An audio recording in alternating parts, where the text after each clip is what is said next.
What is this? I look down at the mother of all hands, pocket rockets, bullets, American Airlines, whatever you want to call it.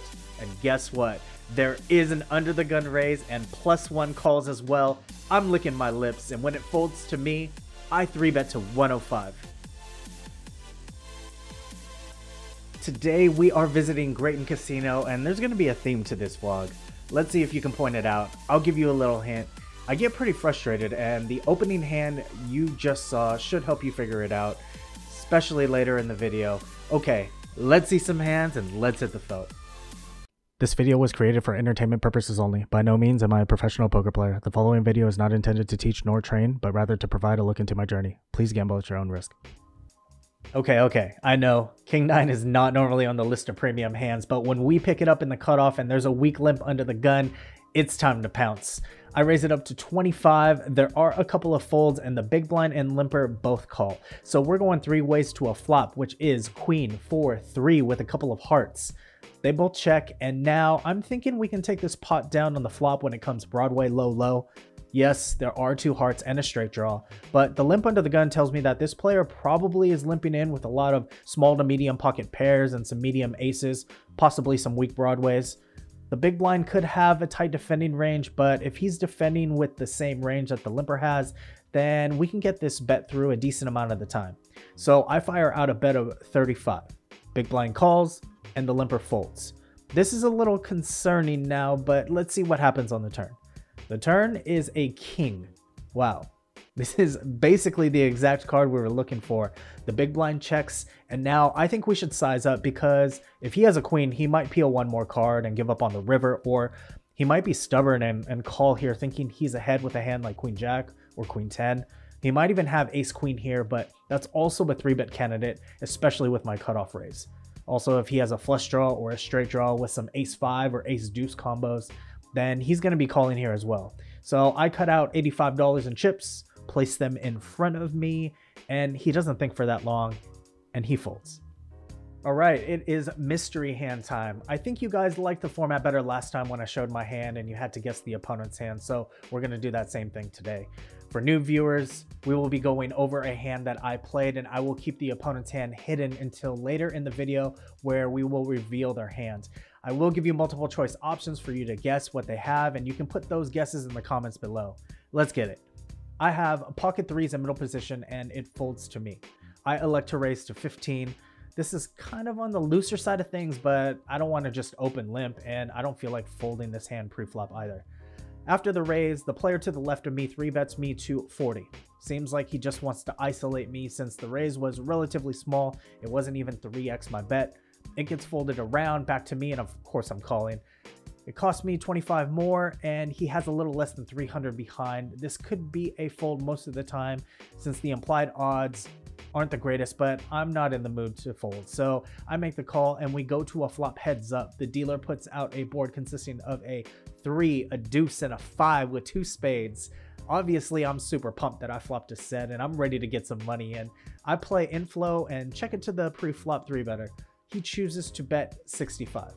This type of bet with his stack probably means he has a huge hand. He could have down bet or checked back for pot control, but with this decision, I feel like he's going to commit himself to this pot. So with this knowledge, I don't want a bad card to come off on the turn and slow him down or scare him, so I raise right now. I raise to 165.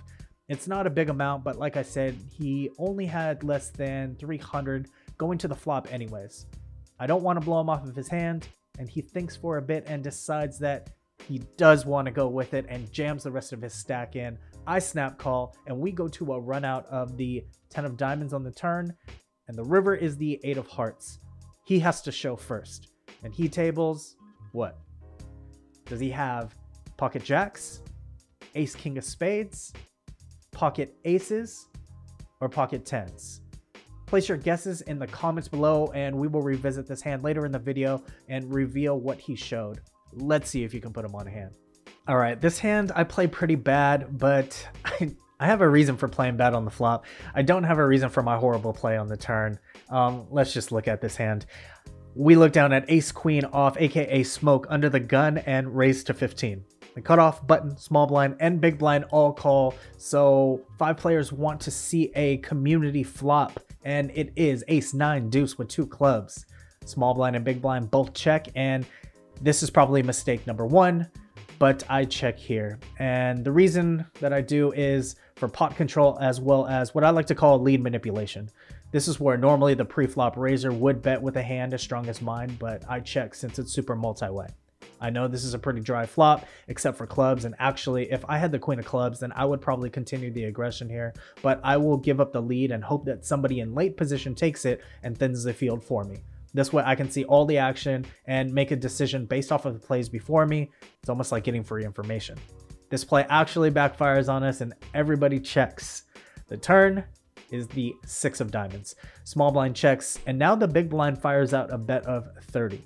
This is where I have to raise. There are 2 other people behind me, and I have the best hand here so often that I need to deny equity from those guys. But I talk myself into just calling because I want to keep the big blind's bluffs in, but that's just stupid because now I allow everybody else to call and catch up on the river.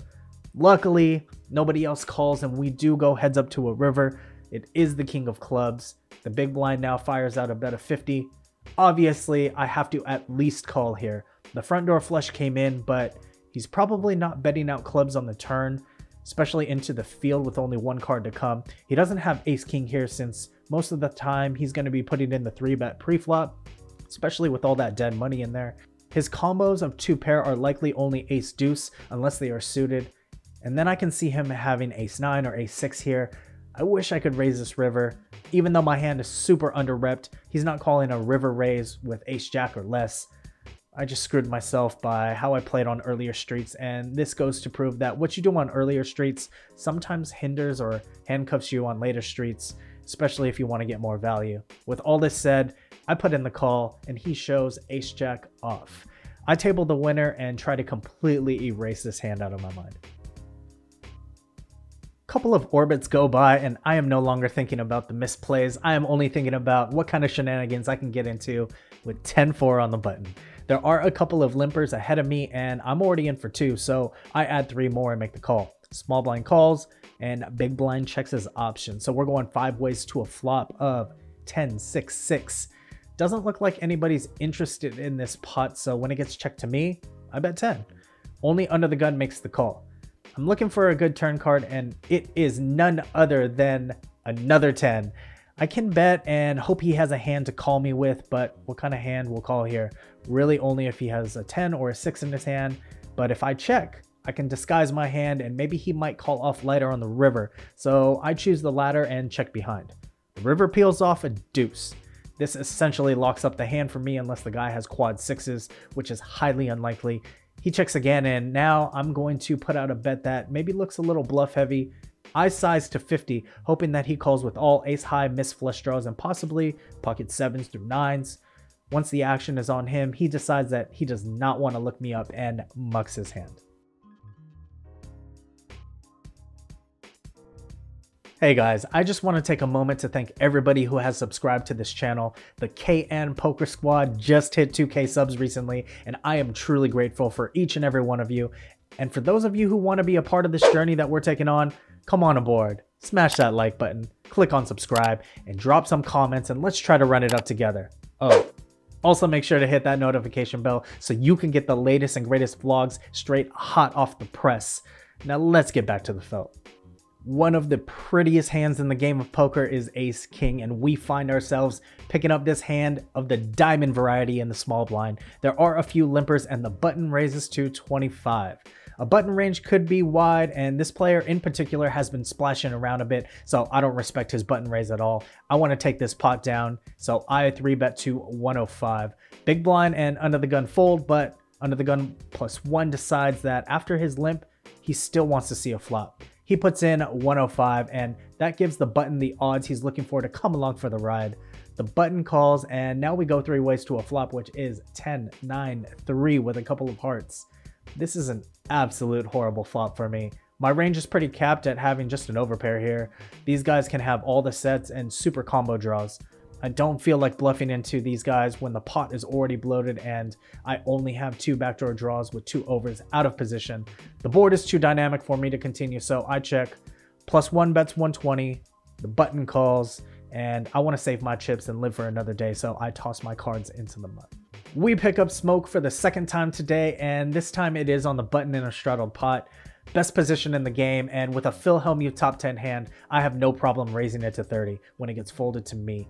There is a call from middle position and a call from the straddler, so let's see a flop. The dealer puts out Queen 8 Queen on a 2-tone board with clubs. We flop a monster and the straddler checks.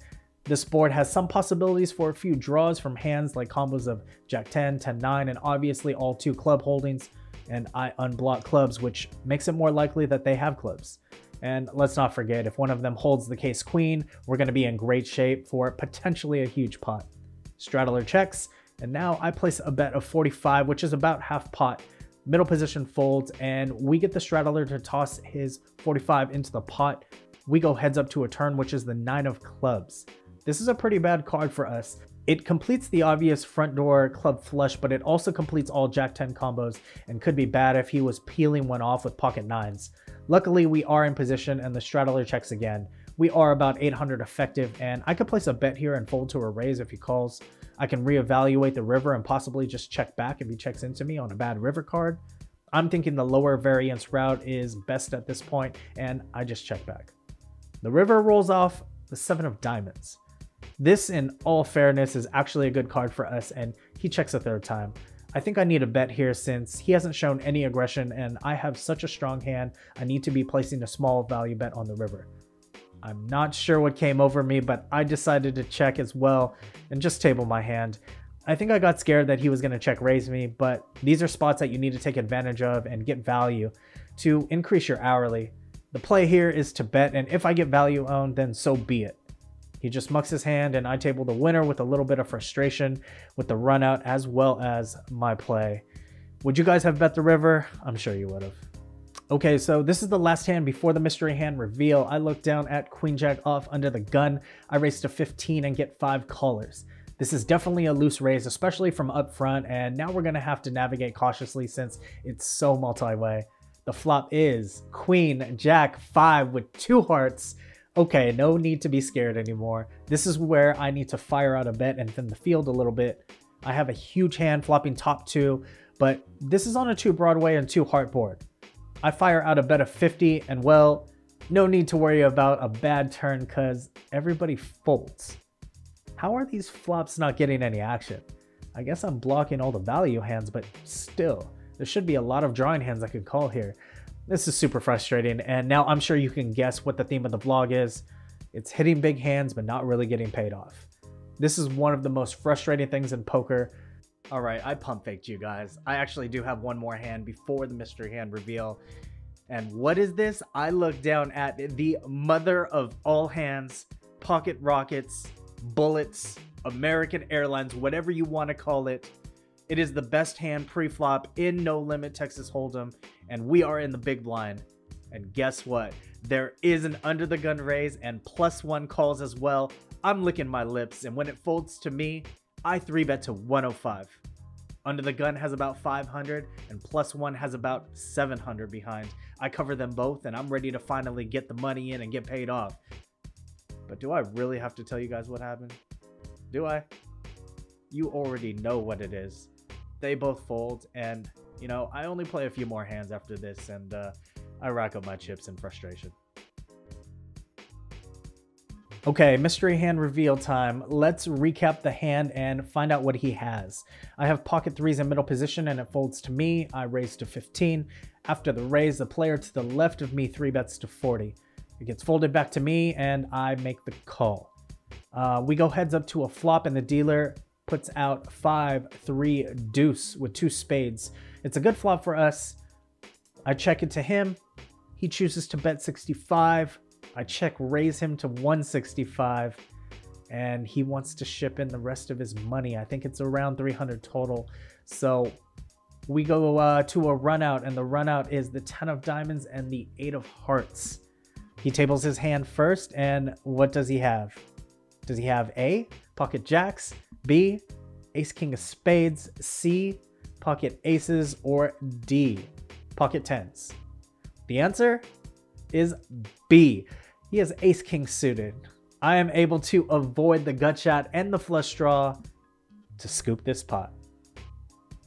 Okay guys, thanks for sticking to the end of this video. I really do appreciate it. Just because we didn't run that well and we didn't get paid off of our big hands, that doesn't mean all is lost. Obviously we still booked a win, so that's great. You never complain when you're winning. But hopefully next time when we get big hands, get into some big situations, we can get paid off, because you know that's the thrill of poker. That's what it's all about. When you have a big hand, someone else has a big hand, you guys go heads up, get all the money in the pot, and then you go for it, right? So hopefully that happens a little bit more.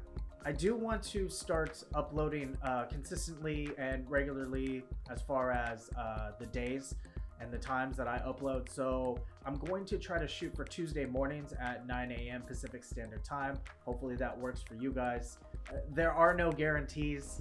I do have a lot on my plate right now, and in a couple of vlogs from now, I will explain what's going on in my life and the reason that, you know, I didn't get to upload last week, and you know, my editing time and I guess you could say free time is going to be cut down tremendously. I'm pretty excited to let you guys know about, you know, what's going on, and hopefully next time we can build a bigger stack. Well, as always guys, don't be ducking it. Run like Usain Bolt. Peace.